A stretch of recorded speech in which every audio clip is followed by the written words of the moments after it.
Hi everyone, welcome back to another video and to another episode of Christian Apologetics. And I will continue on with the series regarding the Gospels as eyewitnesses accounts and especially as reliable eyewitnesses accounts. So how can we trust that when we pick up a Bible, we open it up and we read the four Gospels, how can we trust what's written in there? How can we trust that those events truly happened, that that Jesus that was described there actually existed and did and performed those things? How can you trust that? And we have seen through these episodes different ways how we can actually test the Gospels, because you see, Gospels are actually historical documents. As any other historical document, you can actually test it, you can investigate it, you can try to put it against different copies, because we have thousands of copies of the New Testament and the Gospels, and so you can try to see if the Gospels were, for example, not changed over time, or if they were written early enough, or if there is any internal or external corroboration, or if the authors of the Gospels had any motive to lie or to present a Jesus that wasn't really the real one. So in the first episode, just very briefly summarizing, the first episode we talk about the fact that the Gospels present themselves as eyewitnesses accounts. The Gospels weren't written by eyewitnesses, but they report eyewitnesses accounts, right? So that's a very important distinction. Then in the second episode, we'll talk about the fact that the Gospels were written early enough. So it's more reliable to believe that the Gospels were written early enough in the first century, well within that first generation of eyewitnesses, so while the eyewitnesses were still alive, and rather than, for example, being written as many skeptics say like at the late in the first century, maybe even like in the second century. And so that was the first episode. I'm not gonna talk into the details. You guys can go check that video out if you really are interested. And now in the third episode, so that was the second episode. In the third episode, we discussed about the corroboration of the Gospels. So there is both internal corroboration and external corroboration that actually agrees as to what the Gospels are describing: locations, names, places, customs, and then all the external non-Christian sources of historical documents around that area and around that time that pretty much present a Jesus that it's consistent with the Jesus described by the Gospels. And now in this episode, we're going to take a look at the accuracy of the Gospels, and especially we're going to try to analyze the Gospels that we have today, right, in our Bibles. Have been changed over time. So like the Gospels that we were reading very early, enough, are the same copies, like are reporting and are saying the same things that we find in nowadays Bibles, or they were changed, or maybe more details were added, or maybe some things were removed, right? So how can we trust the accuracy of the Gospel? Like, is there a way how we can actually try to investigate the Gospels to see if they were consistent and they were transmitted orally, and also writing them down, right, accurately, meticulously, trying not to change what they were saying, and not trying to add or modify anything. And actually there is a way, and we actually need to start taking a look at other historical documents, especially the documents of the disciples of the eyewitnesses. So in this case, we're going to take a look at four pieces of evidence here that in the book Cold Case Christianity, J. Warner Wallace presents, but I'm pretty sure that there are other there are even more documents, even more sources. And now we're going to take a look at the disciples of John, the disciples of Paul, and the disciples of Peter. And we're going to try to see, if those disciples that we're going to take a look here in a moment, they wrote letters to churches, or to different Christians, trying to admonish them, to instruct them on the on who Jesus, really was, and trying to make them grow, as church, and all these things during the first centuries until we reach the famous Codex Sinaiticus. I hope I pronounced that correctly. That was the Council of Laodicea, in which in the 350, I think, in the 350 AD, or maybe slightly afterwards, it was created the canon, right, of the New Testament. So all the books that were inserted and were considered as actual scripture, and instead the ones that were considered non-scripture. So we have this event happen in the 350 AD, but we know already that the Gospels were written pretty early enough. Jesus was in the first century. So how can we trace this chain of custody until we reach that council to make sure that the Gospels weren't modified and stayed, accurate to what the witnesses first told to the disciples? And now, for example, taking a look about John disciples, we have then the Apostle John, and he taught Ignatius. Ignatius taught Polycarp. Polycarp taught Irenaeus, and then Irenaeus taught Hippolytus. I'm just launching here some names just so you guys this is not something made up. This is something based on many studies and many things, regarding the letters that all these people wrote. And now what we can see, right, very briefly, trying to summarize everything, what we can see is that in the same way, like for example, if we take the Gospel of John, right, in the same way that John describes Jesus, describes the main feature of Jesus, describes what Jesus really is, what he did, and so on, right, his death, resurrection.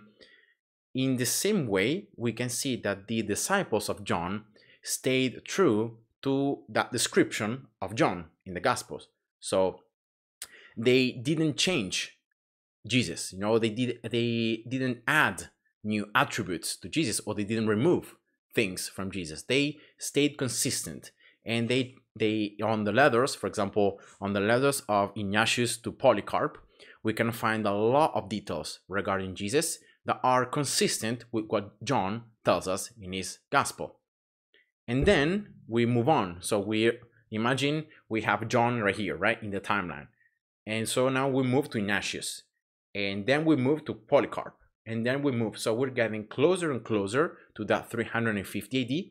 And what we see, based on the letters that we found from these church fathers and from these people, is that they are actually consistent with the first description of John. So in what we find in the Gospel of John is consistent with all the letters and all the documents that these people either wrote or that we have found regarding them. And so you can see that this chain of custody, so the Gospel of John being cited by Ignatius, by Polycarp, and so on, and we move, in time, we can really understand, first of all, that already in the second century, for example, a lot of epistles of Paul, most of the Gospels, like especially Matthew, Mark, Luke, and John, and Romans, like many of the letters of Paul, Acts, they were all already considered canon. So they were already considered as scripture. And here we're not even close to that 350 AD, where it was this huge council and they actually decided the canon and which books to include in the New Testament as we find today. So based on what we find about these people, what they wrote, we can already see them citing different parts of the Gospels and of New Testament letters that are consistent, that are describing and are presenting us the same Jesus that John first, presented in his Gospel is the same Jesus that keeps on appearing. So that's just the example of John's disciples, but we could make the same the example of, for example, the Paul students. For example, Paul taught Linus, Climate of Rome, and then we find a lot of people here. Like there is this Evaristus, Pius, Justin Martyr, Tatian, and so on. So we just keep on going, right? And it's just an example to show you that in the same way as John description of Jesus and like Paul description of Jesus, all these students all the disciples of these first, eyewitnesses were all consistent, and they were all keep on describing the same Jesus in the same way. So you can see the accuracy keeps on being there. Like the accuracy is super high. Like these students of these people were really meticulous in trying to conserve, in trying to write down everything that they had received exactly as they had received it. There we can actually find some differences, but that's just because of either like a grammar difference, like a verb past tense, or like a very similar word used. But the main meaning, of what the Gospels, what the documents say, is exactly the same. So it's not, these small differences are not changing the meaning of the text, right? And then we find that we can do the same for Peter students and the disciples that Peter had. So for example, Peter, then Mark, we have the Gospel of Mark that very likely was written under Peter's influence because of many things we find inside the Gospel. I'm not going to go into the detail of that. But then Mark, taught Anianus, Avilius, and many other people. Then we have Pantanius. We reach Clement of Alexandria. It's a pretty important figure. It's a pretty important church father. Then we have also Origen. And we just keep on going, once again, going through time. So going from late 1st century to 2nd century to 3rd century. And then we're getting close to this council of Laodicea, in 350 D, where we actually see the canon of the New Testament being rolled out.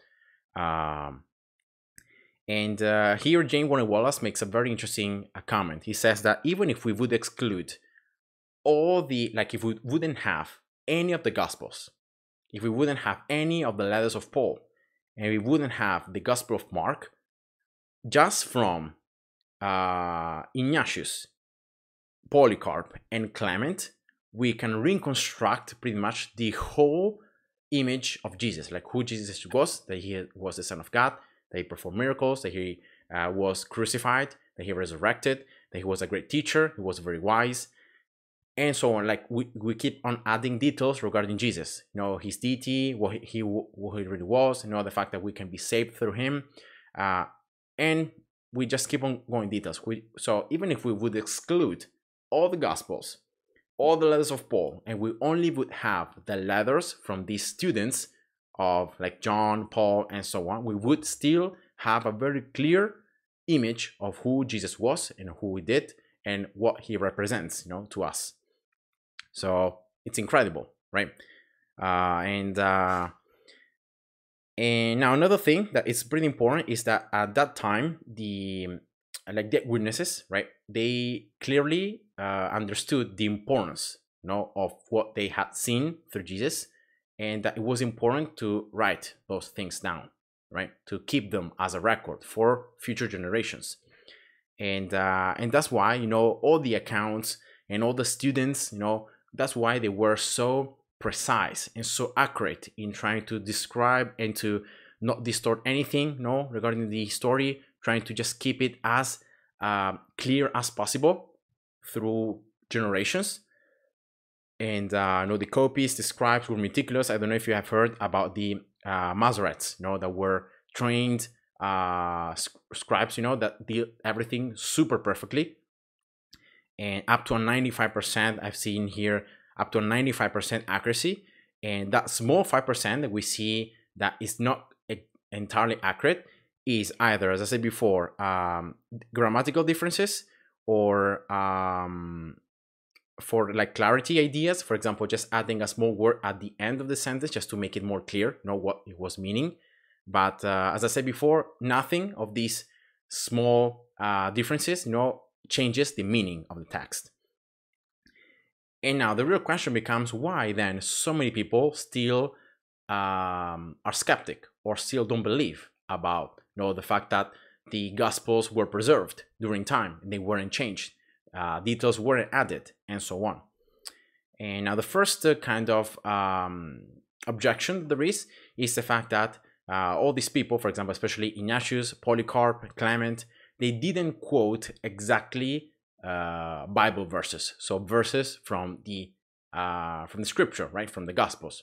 They're not quoting them word by word, but they're quoting the overall like meaning and the overall like sentence, not word by word. So that's the first objection. Now this objection is pretty easy to refute, because of the fact that it's true that we have, for example, some letters from Ignatius that were actually considered fake, and they were, we were able to discover they were added like a lot of they were written as if it was Ignatius writing, but it wasn't actually Ignatius, and all these things. But at the end of the day, the fact that they were paraphrasing, the Gospels, doesn't mean that the Gospels weren't there, because at the end of the day, remember the telling of Jesus that we find from all these letters that are nowadays considered reliable, that were written by these people, is the same Jesus. So there are no big differences between these descriptions. And actually, so even if all these people didn't quote exactly word by word the scripture and the Gospels, that doesn't take anything from the fact that the Jesus described by them is the same Jesus recorded in the Gospels. The second objection is that we have many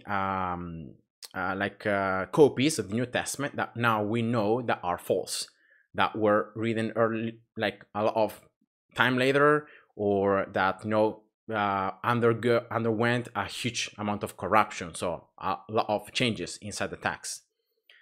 And now the refutation of this objection is actually very interesting because of the fact that, do we know why?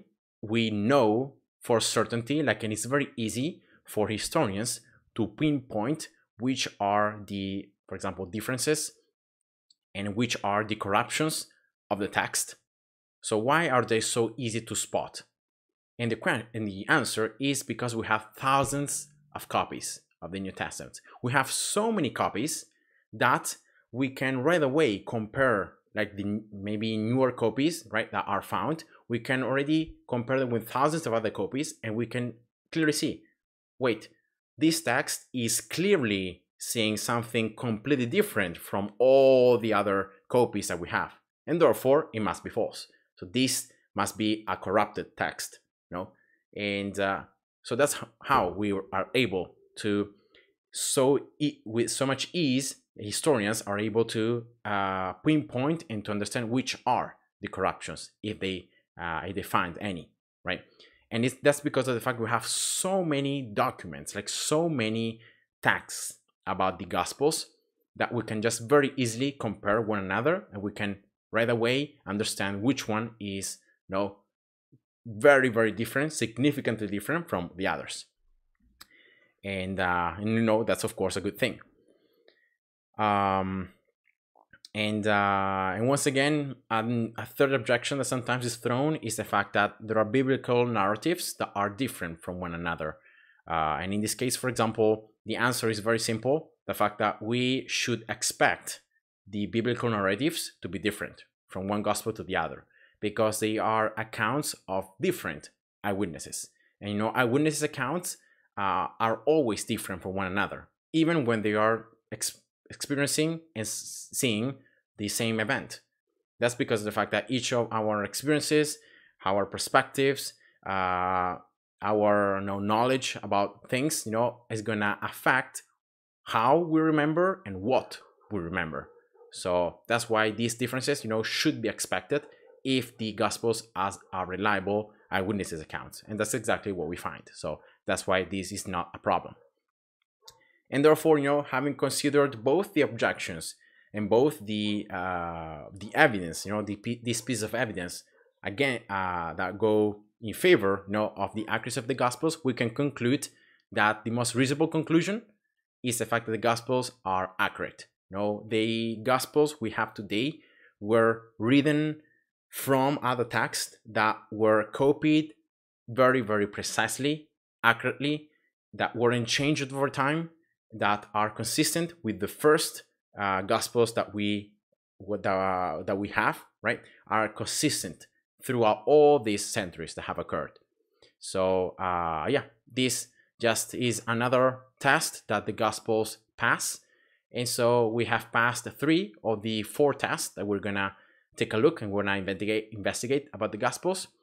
And so it's just one more test to see and to check, and is the bias. So like, were the writers of the Gospels moved to lie? So if they did lie, did they have a motive to lie?